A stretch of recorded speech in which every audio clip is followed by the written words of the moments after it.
4 games. And Lindor blasts one to deep right field. Back goes Stowers at the wall. It's out of here. Francisco Lindor. Jose hammers one team to left field. Back is Hayward. He's out of room. It's out of here.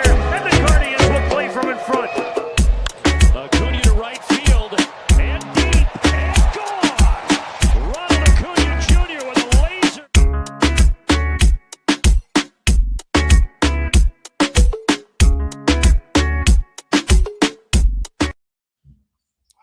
You are now listening to the Baseball Aficionado podcast. Happy to be back with you guys once more. And of course, if you are watching on YouTube, hit the like, comment, subscribe. We love their interaction. And if obviously available on all audio platforms, and make sure to follow us on social media, the Baseball Aficionado Instagram, the Baseball Aficionado TikTok, the Baseball Aficionado Facebook, right here on YouTube, etc. And of course, I want to invite everybody, check out the clothing brand BB Aficionado. We have new merch, hats, tees, hoodies, all kinds of apparel inspired by Latino baseball culture and the like. Please check it out. You're not going to regret it. Definitely some great merchandise, high quality original pieces on there for sure. Created, designed, conceptually, all that by yours truly, of course, Santos, the Baseball Aficionado. And so without further ado, we have a couple topics we need to get to. I want to address a few topics. Obviously, the Francisco Lindor and Soto dynamic is very much is a big topic, obviously, that's been going on for some time. I want to address that with, in case you guys have been under a rock, yesterday, Francisco Lindor with his errors and all that. We'll get into that. I want to talk about the slow start for the Boston Red Sox and Alex Cora. Is Alex Cora the person to blame? And last, I want to talk about Yordan Álvarez, the return of Yordan Álvarez. Can he stay healthy? And is he a top 5 hitter in the entire game when healthy? Okay, so without further ado, let's get to the first subject at hand, right?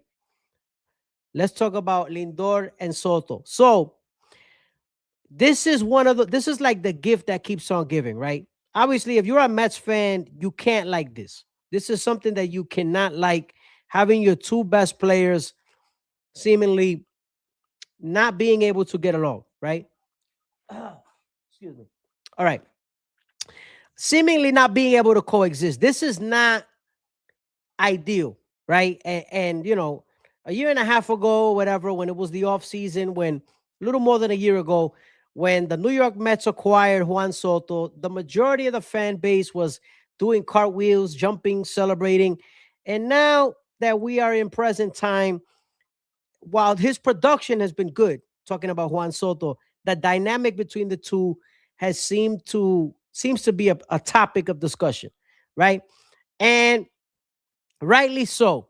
So in yesterday's game, Francisco Lindor uncharacteristically made 2 bonehead plays. There's no other way to say it. They were absolutely boneheaded plays. The type of plays that he does not do, the type of things that he does not do. Francisco Lindor has always been known as a heads-up player, a guy who makes the plays, high baseball IQ. Obviously, we know offensively what he is, defensively, all those things. We understand what he is and what he represents. But there is trouble right now. And Francisco Lindor not only made, in the first inning of yesterday's game, a boneheaded thing that he did yesterday where he didn't know how many outs were left. Excuse me. Which in and of itself is a major issue, right? A guy who usually is locked into the game, not knowing how many outs there are in the first inning of a game does not bode well, right? So that's one big part. But the other part, excuse me, because I've been coming down with a cold lately, so you guys gotta excuse me. Please bear with me. Anyway, he got picked off on another play. He got picked off at first base while Juan Soto was hitting. And the guy looked like he didn't even want to, he didn't want to even hurry back to first base. Like, he kind of just had like this defeatist attitude where it's like, oh yeah, aquí estoy, agárrame, que estoy aquí. And I'm like, and it just made me scratch my head. And I'm thinking, what's going on? Is there something really to this Lindor and Soto dynamic? I mean, there's been a ton of little things. You remember the opening day where they made these little excuse me. Let me get some water here. I'm so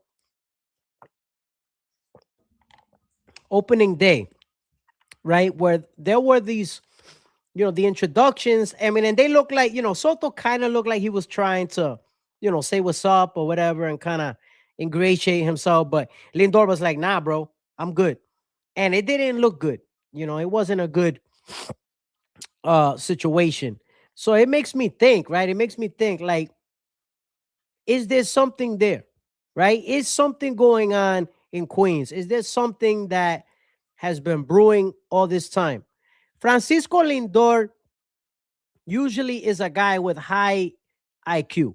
Francisco Lindor is a guy who usually, as long as he's healthy, he's going to gut it out. He's going to play his hardest. He's not the kind of guy to just forget outs. He's not the kind of guy to just, get picked off at first base. I've seen a lot of idiots online, a lot of boneheads suggesting that, I mean, la gente le encanta inventar. La gente inventa demasiado. They'd be like, oh, Francisco Lindor le tiene envidia a Juan Soto. He doesn't want to help him out. He purposely got picked off at first base, whatever, right? Now, I admit it didn't look good. It wasn't a good looking play. I admit that. But do you really think that Francisco Lindor is going to purposely get picked off at first base because he's trying to hurt Soto, because he doesn't want to help Soto out? Like, it just mind-numbing things. We've gotten to that point where now we're looking for like every little thing, every little situation that pops up to kind of analyze what's going on, with them, to say, oh, what's going on with Soto? What's going on with Lindor? ¿Qué le pasa a Lindor? ¿Qué le pasa a Paquito Lindor? Él no está haciendo lo que está supuesto a hacer, lo que él sabe hacer, ¿verdad? Jugar pelota. All right. All that is valid. But there's a couple things I want to make sure we highlight here. Is it possible that Lindor and Soto don't like each other? Yes, it's very possible. As a matter of fact, I would believe that I feel that could be the case. I almost feel like it's likely that they don't like each other. Does that mean that they cannot coexist? No, doesn't mean that. There are plenty of teammates. If you look throughout history, you have the 70s Yankees, you got the 80s Mets, you got plenty of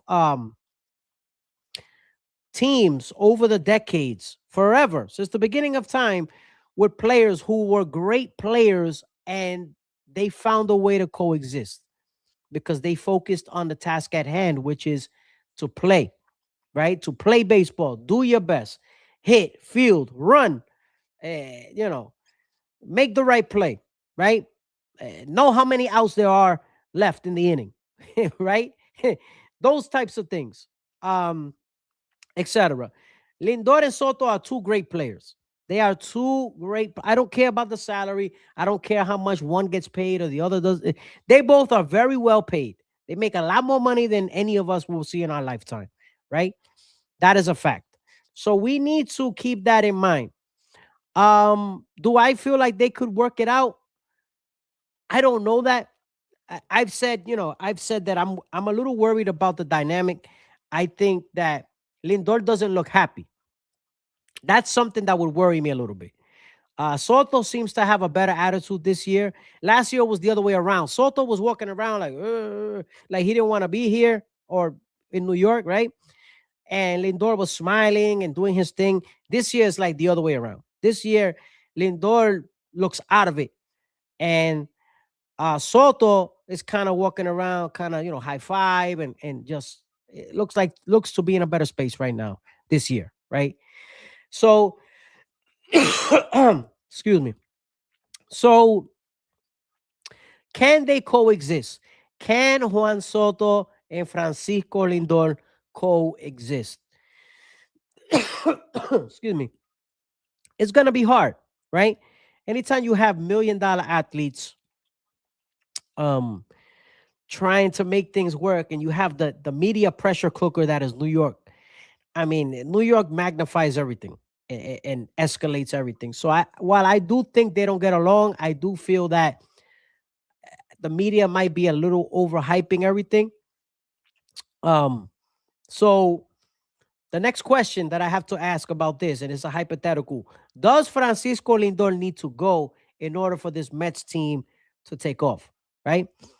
I think that the answer to that question will come in due time. I think it's way too early to speculate about that. It makes good fodder. It makes a good conversation, all those things.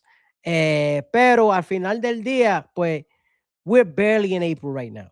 So I would say, while as a Mets fan, and I try to be objective, but as a Mets fan, I try to be very even keel about everything. I try to let things play out, and I think that's what we need to do. We're just the Mets are 6 games into their season. I think it's something to really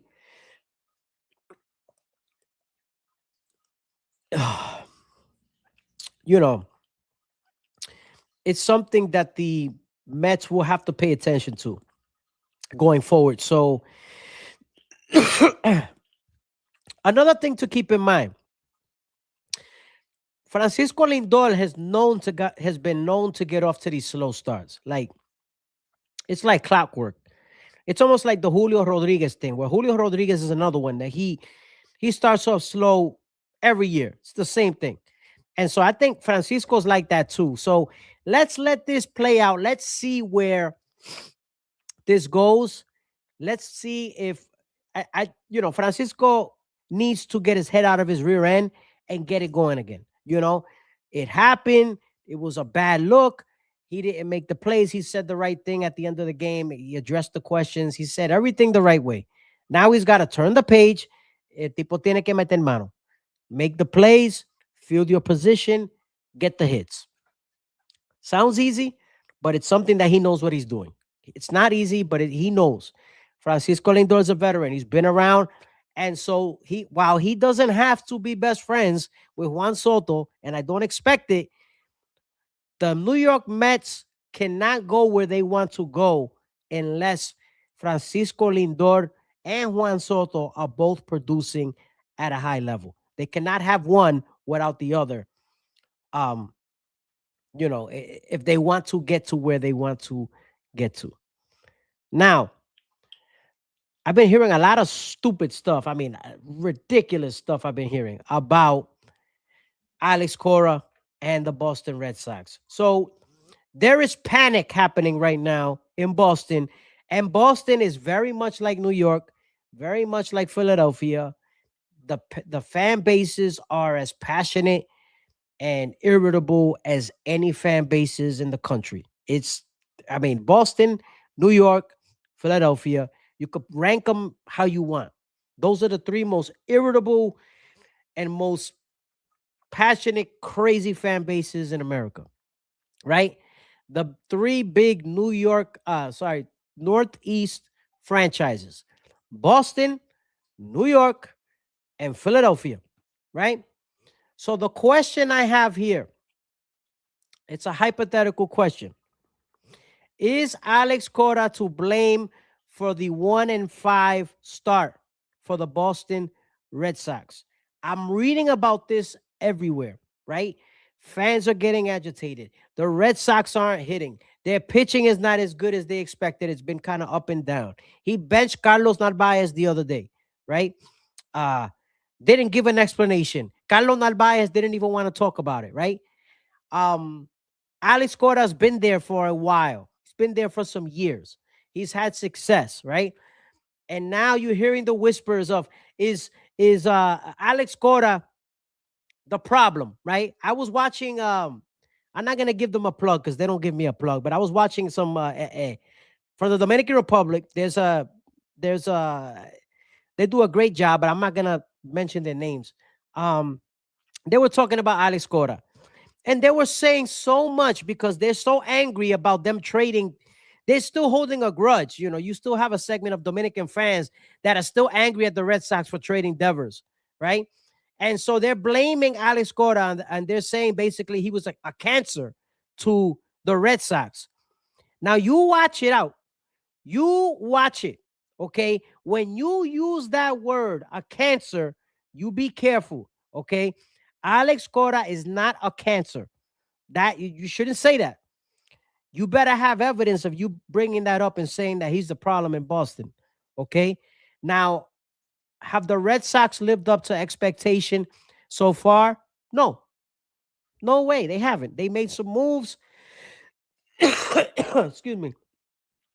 They have some talent. Um, Boston has they were expected to do some big things this year, right? Boston has a good team. But I'll say the same thing I said about the Mets, which is it's 6 games in, people. We are 6 games in. Have the Red Sox played well? No. The Red Sox have looked like ass. They look bad. Like, no doubt about it. Was the benching of Carlos Narváez a little questionable? Yes. Especially after the fact, when you're not hearing any reasonable explanation about why. Wasn't hurt. We just... So we don't know what's going on in the clubhouse there. But it's way too early to say that Alex Cora is a cancer to the excuse me, to the clubhouse, right? It's way too early. Way too early for that. So we need to give it time to see how Boston reacts. They're missing a bat. I don't care what they do the rest of the season. They better get another bat. I think Boston is they'll get it together. They're gonna be. I picked Boston to get a wild card spot. I fully expect that to be the case. They have a lot of young talent on that roster. They have some players. Willie Abreu is really having a nice breakout season so far this year with the bat. We know what he can do with the glove. They got some young guys there. Obviously you got the Jordan Duran of the world. You have, the Ranger Suarez, the rotation. You got guys like Boston has some guys, and I just think we need to not jump the gun. Alex Cora is a very good manager. He's the kind of manager who has done more with less. It's not like the Red Sox are loaded at every position. They have talent, but there are some deficiencies there. So they're going to have to address some things at the deadline. But I fully expect the Red Sox to be in contention for a wild card for most of the year. So forget about the 1 and 5 start. I'm not going crazy for it. It's way too early. And plus, I'm not the kind of person who blames the manager for everything. There's a lot of fans who love to blame the manager for every little thing. Oh, el dirigente. Oh, el manager no sirve. El manager es una porquería, una mierda de manager. Manager. Why did he do this? Why did he do that? Why did he do this? Why did he do that? Blah, blah, blah, blah, blah, blah. Like, shh. Calm down. Okay? Calm down. You can't blame the manager for everything. The players have to execute. They haven't hit. All that hype that I heard about, what's his name? Bear with me. This guy was like the best thing since sliced bread. Hasn't done anything so far this year. That prospect, Roman Anthony. All I heard was the whole World Baseball Classic. They're just kissing Roman Anthony's ass. Roman Anthony. Oh my God, Roman Anthony farts. Oh, Roman Anthony burps. Oh, Roman Anthony. I love Roman Anthony. Roman Anthony. I'm like, enough. To be honest with you, I'd rather watch Roman Reigns than Roman Anthony. Like, can we let this guy develop first before we anoint him as the second coming of Jesus Christ? Like, come on. And eso era por lo codo. They kept wanting to talk about Roman Anthony. It reminded me of when Bryce Harper came up. It was the same type of thing. They wanna shove him down your throat, right? Roman Anthony. I'm like, all right, I get it. Okay, Roman Anthony hasn't done a damn thing yet. Can he do something in his career yet? First, before we praise Roman Anthony as the second coming of Moses or Jesus or whatever biblical figure you want to compare him to. Anyway, so Red Sox will be fine. Pump the brakes a little bit on what's going on and let Roman Anthony actually do something before we put him into Cooperstown. Last but not least, I want to end on this note because it's one of my favorite players in the game, and I'm glad to see him doing well. Yordan Álvarez. Yordan Álvarez, Air Jordan, has looked really good so far this season. And the reason I want to bring him up is because everybody has forgotten about how special of a hitter Yordan Álvarez is, right? And so Yordan Álvarez, if he is healthy, will be in the AL MVP conversation. The key word is if, right? He needs to stay healthy. And I expect that if he's healthy, watch out. He's going to help the Astros in a major way. They need Yordan Álvarez because the Astros are not the same, right? They've been okay so far, but they need that consistent power, right? If you look at the numbers prior to 2023, 2024, prior to those injury-prone seasons, he was a machine. Like this guy put up monstrous numbers each year in and year out. So I say Roman Anthony. My bad. Yordan Álvarez. I'm a little under the weather, guys. So you gotta pardon me because I'm kind of a little under the weather. I'm starting to come around, but I'm still under it. But I had to make this right here. I wanted to. So Yordan Álvarez, I'm so happy to see him back. He's a quiet guy, but one of my favorite hitters to watch. And it's so good to see him whacking the ball around. He's one of my favorite players to watch. So I'm glad to see Yordan Álvarez. And like I said, when he is healthy, he is a top 5 hitter in all of baseball. What do you guys think out there? Do you guys think that if Yordan Álvarez is healthy, is he the top 5? Is he a top 5 hitter in all of baseball? What do you guys think? I'm curious to know your thoughts because again, we haven't really seen him lately, right? And I feel like there's always so much recency bias, with players, right? And once players are kind of not around or they kind of in and out, bouncing up and up and down, injuries and stuff, like we kind of forget about them, right? If we're not seeing them all the time, we forget about them. So it's one of those things that it's fascinating to see how fast everything moves. Like we're always like, if we're not seeing them being shoved down our throats every 5 seconds, that we kind of forget how good they are when they're healthy, right? So I didn't predict the Astros to go to the postseason this year. I didn't. I thought the Astros would take a step back, but the Astros are kind of like zombies. It's almost like when you think they're dead, they come back. So could they make another run this year? I think it's unlikely, but if Yordan Álvarez comes, fully loaded and Altuve's got another run, he's up there in age.